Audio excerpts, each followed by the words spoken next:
চলে এসেছি আবার তাপের ঘটনাসমূহ এই অধ্যায়টি সম্পর্কে কিছু আলোচনা নিয়ে।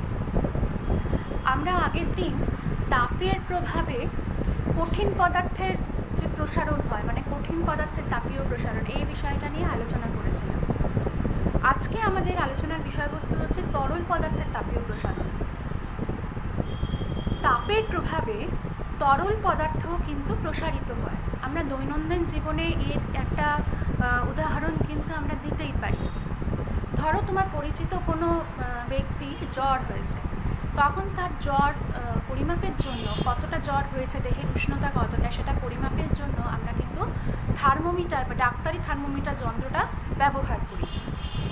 এবার থার্মোমিটারের পারদকুণ্ডটাকে আমরা জানি যে ব্যক্তির শরীরের সংস্পর্শে নিয়ে আসতে হয়, নিয়ে এসে খানিকক্ষণ রেখে সেখানে কতখানি উষ্ণতার পাঠ দেখাবে, সেইটা থেকে আমরা ব্যক্তির শরীরে তা উষ্ণতা কত সেটা পরিমাপ করতে পারি।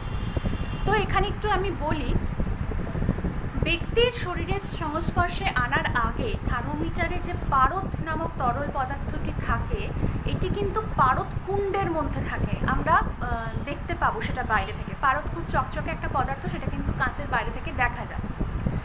আমরা দেখব যে পারদটা কিন্তু থার্মোমিটারের কুণ্ডের মধ্যেই রয়েছে। কিন্তু যখন আমি ব্যক্তির শরীরের সংস্পর্শে আমি থার্মোমিটারটাকে নিয়ে এলাম, খানিকক্ষণ পর যখন আমি থার্মোমিটারটাকে চোখের সামনে ধরবো, দেখবো যে থার্মোমিটারের নল দিয়ে কিন্তু পারদটা খানিকটা অগ্রসর হয়েছে। কেন এরকম হলো? পারদ তো একটি তরল পদার্থ, তাহলে তাপের প্রভাবে ব্যক্তির শরীর থেকে তাপ গ্রহণ করে থার্মোমিটারের পারদটি কিন্তু প্রসারিত হয়েছে। তাহলে তাপের প্রভাবে তরল পদার্থের কিন্তু প্রসারণ ঘটে, এটাকেই আমরা বলছি তরল পদার্থের তাপীয় প্রসারণ। এবার তরল পদার্থের যেহেতু নির্দিষ্ট আকার নেই, সেই জন্য আমরা এখানে বলতে পারি যে তরল পদার্থের কিন্তু দৈর্ঘ্য প্রসারণ বা ক্ষেত্র প্রসারণ কিছু হয় না। এখানে শুধুমাত্র আমাদের তরলের আয়তন প্রসারণটাকেই বিবেচনার মধ্যে আনতে হবে।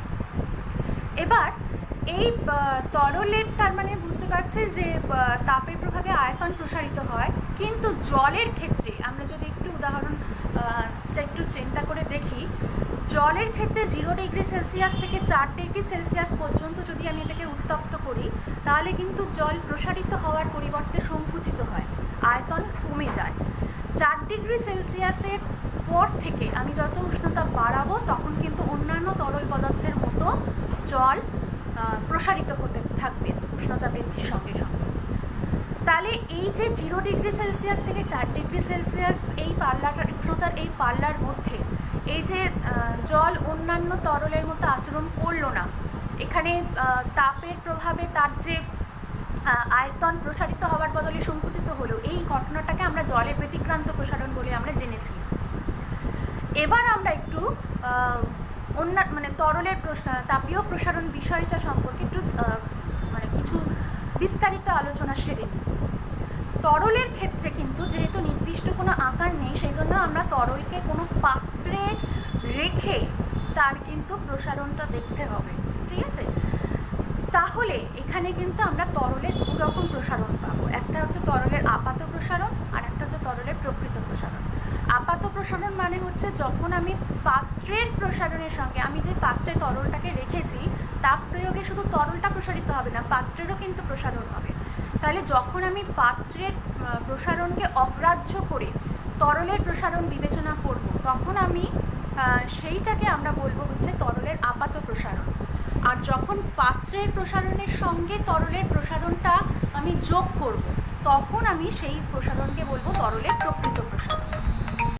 এখানে একটা কর্কেট ছিপিযুক্ত কাঁচের একটা গোলতল ফ্লাস্ক নেওয়া আছে। ছিপির মধ্যে দিয়ে দেখো একটা সরু কাঁচ নল ছিপির মধ্যে ছিদ্র করে তার ভেতর দিয়ে প্রবেশ করানো আছে নলের এই ফ্লাস্কটার মধ্যে। দেখো নলটার গায়ে একটা রেখাঙ্কিত স্কেল যুক্ত করা রয়েছে। এবার আমি যদি এই কাঁচের ফ্লাস্ক এবং এই নলের কিছুটা অংশ আমি যদি একটা রঙিন তরল দিয়ে পূর্ণ করি, তখন আমি দেখতে পাবো, ধরো আমি মনে করছি যে এখানে কাঁচের নলে এই রঙিন তরলের যে লেভেলটা, সেটা হলো আমার এ লেভেলে রয়েছে, এই অবধি তরলটা উঠেছে। এবার আমি কি করলাম, এবার আমি এই ফ্লাস্কটিকে একটি গরম জলপূর্ণ পাত্রের মধ্যে বসিয়ে আমি এটাকে উত্তপ্ত করতে থাকলাম। এই পাত্রে গরম জল রয়েছে, গরম জলের মধ্যে আমি এই ফ্লাস্কটাকে বসিয়ে দিলাম। তাহলে দেখা গেল যে এটা অবশ্যই গরম জল থেকে তাপ গ্রহণ করে কি হবে, এর ভেতরের মানে এটা তখন উত্তপ্ত হবে, কাঁচ পাত্রটা প্রথম উত্তপ্ত হবে। আমি দেখতে পাবো যে প্রথমে কিন্তু এই যে এর লেভেল থেকে তরলের তলটা কিন্তু খানিকটা নেমে এলো, নেমে এসে আমি মনে করি বি স্থানে এসে এবার তরলের লেভেলটা দাঁড়ালো। কেন এটা হলো? আচ্ছা, এইখানে আমরা বলতে পারি এইটা কারণটা আমরা এটাই বলতে পারি যে কাঁচ হচ্ছে তাপের কুপরিবাহী, তাই গরম জল থেকে তাপ গ্রহণ করে কাঁচের প্রথমে কিন্তু প্রসারণ হচ্ছে, কিন্তু কাঁচ তাপের কুপরিবাহী হওয়ার জন্য ও কিন্তু তাড়াতাড়ি তাপটাকে ফ্লাস্কের ভেতরের যে তরল তার মধ্যে কিন্তু ও সঞ্চালিত করে দিতে পারছে না। কাঁচ প্রসারিত হয়ে গেছে, তরল প্রসারিত হতে পারেনি, সেই জন্য কি হচ্ছে, তরল তলটা কিন্তু তখন খানিকটা নেমে এসে বি লেভেলে এটা দাঁড়ালো। এবার খানিক পরে আমরা দেখব যে তরল তলটা আবার উঠে এবার এ ছাড়িয়ে ওটা চলে গেল আরেকটু ওপরে, এইখানে সি স্থানে গিয়ে আমি দেখব যে এটা স্থির হলো। ঠিক আছে, এই জায়গায় এসে স্থির হলো। তাহলে এখান থেকে আমি কি বলতে পারি যে কিছুটা পরে যখন আবার কাঁচ থেকে এবার তাপ তরলে সঞ্চালিত হয়েছে, তখন কি হবে, তরল প্রসারিত হতে আরম্ভ করবে এবং নলে এই তরলের লেভেলও কিন্তু তত উপরের দিকে উঠতে আরম্ভ করবে। যখন তরল একটা স্থির তাপমাত্রায় আসছে তখন কিন্তু এইখানে তরলের লেভেলটা নলের মধ্যে স্থির অবস্থানে এসে স্থির হয়। তাহলে এখানে আমরা বলতেই পারি কি কি সিদ্ধান্তে এখানে আসতে পারি। দেখো, আমি তিনটে কথা এখান থেকে বলতে পারি। এই যে এ থেকে বি অবস্থানে যখন তরলের লেভেলটা নেমে এসেছিল, তখন সেটা কিন্তু হয়েছে শুধুমাত্র কাঁচের পাত্রের প্রসারণের জন্য, তখনও কিন্তু তরলের কোনো প্রসারণ হয়নি। তাহলে কাঁচ যতটা প্রসারিত হয়েছে ততটাই কিন্তু তরলটা নেমে এসেছে। তাহলে আমি এখানে এ বি এই পার্থক্যটা আমি যদি স্কেলের সাহায্যে মেপে নিতে পারি, তাহলে এ বিকে আমি বলতে পারি এখানে এ বি হচ্ছে পাত্রের প্রসারণের সঙ্গে সমান। আচ্ছা, এইবার আমি এখানে দেখো যে এই যে এ থেকে বি, এই এ বি হচ্ছে পাত্রের প্রসারণের সঙ্গে সমান। এবার আমি যখন এই বিসি এই লেভেলটা যখন বলছি বিসি, এইটা হচ্ছে কি, বিসি মানে হচ্ছে কিন্তু তরলের প্রকৃত প্রসারণ। বি অবস্থানে তরলের লেভেলটা নেমে আসার পর তরল কিন্তু এবার কাঁচ থেকে তাপ পেয়ে নিজে প্রসারিত হয়েছে, তখন কিন্তু সে সি লেভেলে গিয়ে স্থির হলো। তাহলে বিসিকে আমি বলতে পারি এখানে তরলের প্রকৃত প্রসারণ। কিন্তু আপাত দৃষ্টিতে দেখে কি মনে হবে, তরল বি থেকে সি অবধি প্রসারিত হয়নি। আপাত দৃষ্টিতে দেখে মনে হবে যে তরল এ থেকে সি লেভেলে প্রসারিত হয়েছে। তাহলে আমি এখানে এ সিটাকে বলবো তরলের আপাত প্রসারণ। এ সি লেভেলটাকে এ সি উচ্চতাটাকে আমরা বলবো তরলের আপাত প্রসারণ। তাহলে এই গেল আমার তিনটে ব্যাপার। এবার আমি এখানে পরিষ্কার দেখো এই দৈর্ঘ্যটা সম্পর্কে আমি কি ধারণা করতে পারছি। এখানে পরিষ্কার দেখতে পাচ্ছি যে বিসি, এই যে মোট দৈর্ঘ্য এটা বিসি সমান, দেখো এ বি প্লাস হচ্ছে AC, A B plus AC. এবার বিসি মানে কি ছিল, বিসি মানে আমি দেখেছি এখানে এটা হচ্ছে তরলের প্রকৃত প্রসারণ, বিসি মানে তরলের প্রকৃত প্রসারণ। আর এ বি মানে আমি দেখেছি এখানে পাত্রের প্রসারণ, এ বি মানে পাত্রের প্রসারণ। আর এসি মানে তরলের আপাত প্রসারণ। তাহলে পাত্রের প্রসারণ যোগ হচ্ছে তরলের আপাত প্রসারণ। তাহলে এখানে আমার এটা বলতে পারি যে তাপের প্রভাবে যখন তরলকে কোনো পাত্রে রেখে তাকে উত্তপ্ত করা হচ্ছে, তখন সেই পাত্রের প্রসারণকে অগ্রাহ্য করে আমরা তরলের যে প্রসারণটা পাচ্ছি সেটা হচ্ছে তরলের আপাত প্রসারণ। আর ওইভাবে তরলকে পাত্রে নিয়ে উত্তপ্ত করার সময় এই পাত্রের প্রসারণকে আমি তরলের আপাত প্রসারণের সঙ্গে যোগ করে যে তরলের প্রসারণটা পাচ্ছি সেটাকে আমরা বলছি তরলের প্রকৃত প্রসারণ। ঠিক আছে, তাহলে এখানে আমরা আগের দিন যেমন কঠিন পদার্থের ক্ষেত্রে আমরা কি দৈর্ঘ্য প্রসারণ, ক্ষেত্র প্রসারণ আর আয়তন প্রসারণ তিনটেই হয়েছিল বলে আমরা 3 রকম প্রসারণ গুণাঙ্কের সংজ্ঞা পেয়েছিলাম। একটা দৈর্ঘ্য প্রসারণ গুণাঙ্ক, আর একটা হচ্ছে ক্ষেত্র প্রসারণ গুণাঙ্ক, আয়তন প্রসারণ গুণাঙ্ক। কিন্তু এখানে আমি তরলের ক্ষেত্রে শুধু আয়তন প্রসারণটাকেই পড়বো, কিন্তু তাও আবার 2 প্রকারের প্রসারণ এখানে আমি দেখতে পাচ্ছি, একটা তরলের প্রকৃত প্রসারণ, একটা আপাত প্রসারণ। তাহলে আমি এখানে 2 রকম প্রসারণ গুণাঙ্কের সংজ্ঞা এখানে পড়ব। একটা হচ্ছে তরলের আপাত প্রসারণ গুণাঙ্ক, আর একটা হচ্ছে তরলের প্রকৃত প্রসারণ গুণাঙ্ক। তাহলে প্রথমে আমরা জানি যে তরলের আপাত প্রসারণ গুণাঙ্কটা কী।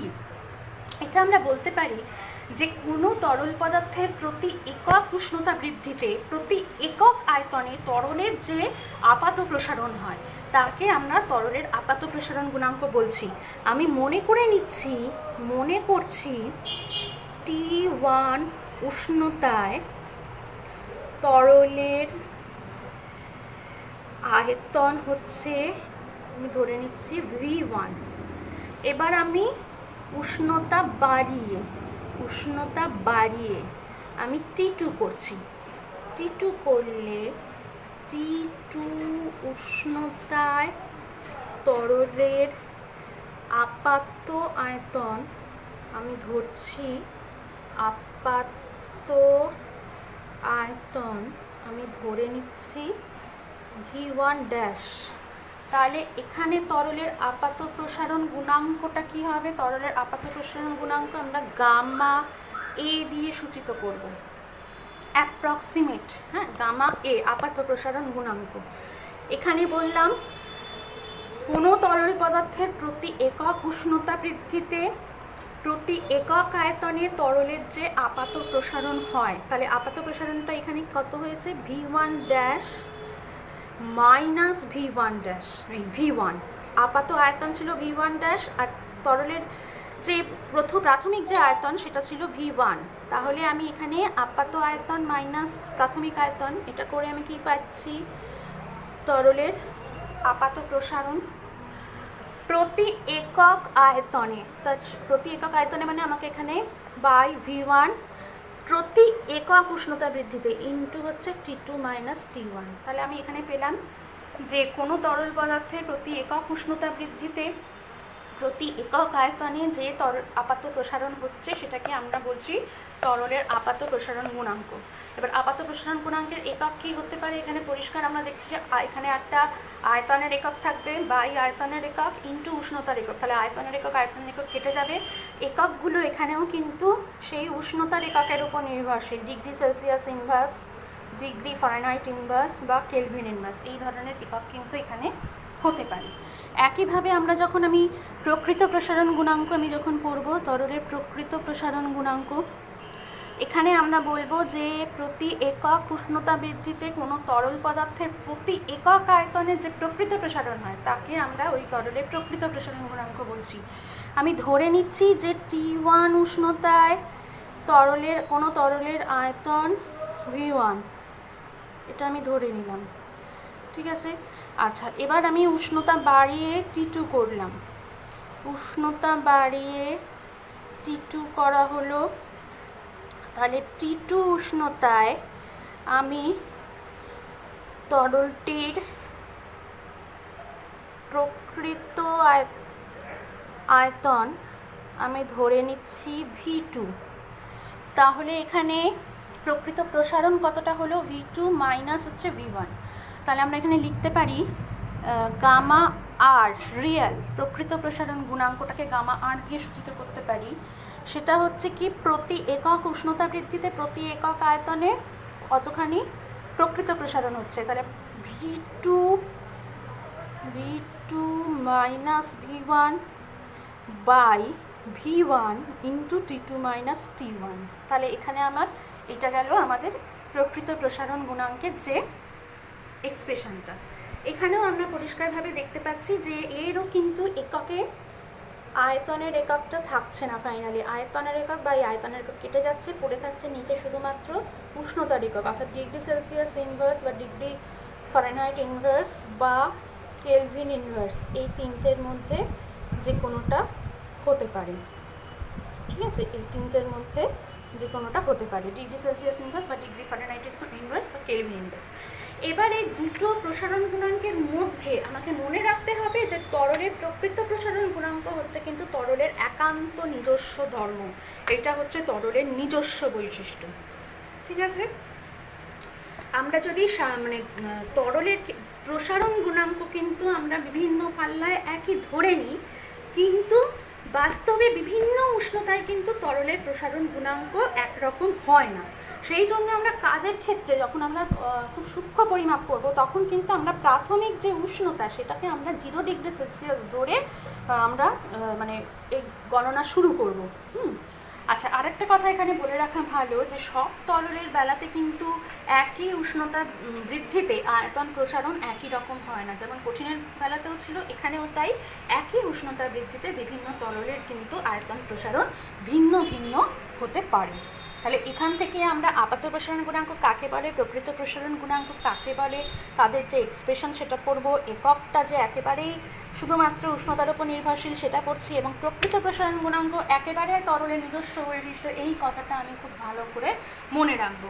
তার সঙ্গে আমরা এই গুণাঙ্ক বাদ দিয়ে মানে আপাত প্রসারণ এবং প্রকৃত প্রসারণ বলতে কী বোঝো সেটাকেও আমরা মনে রাখতে পারি। যেটা বললাম যে তরল কোনো পাত্রে নিয়ে উত্তপ্ত করার সময় যদি পাত্রের প্রসারণকে অগ্রাহ্য করে আমরা তরলের যে প্রসারণটা পাবো সেটাকে আমরা বলছি তরলের আপাত প্রসারণ। আবার একইভাবে যখন তরলকে পাত্রে নিয়ে উত্তপ্ত করার সময় পাত্রের প্রসারণকে তরলের আপাত প্রসারণের সঙ্গে যোগ করে যেটা আমি পাবো সেই প্রসারণটাকে আমরা বলছি তরলের প্রকৃত প্রসারণ। তাহলে এই গেল আমাদের তরলের প্রসারণ সংক্রান্ত, তাপীয় প্রসারণ সংক্রান্ত আলোচনা।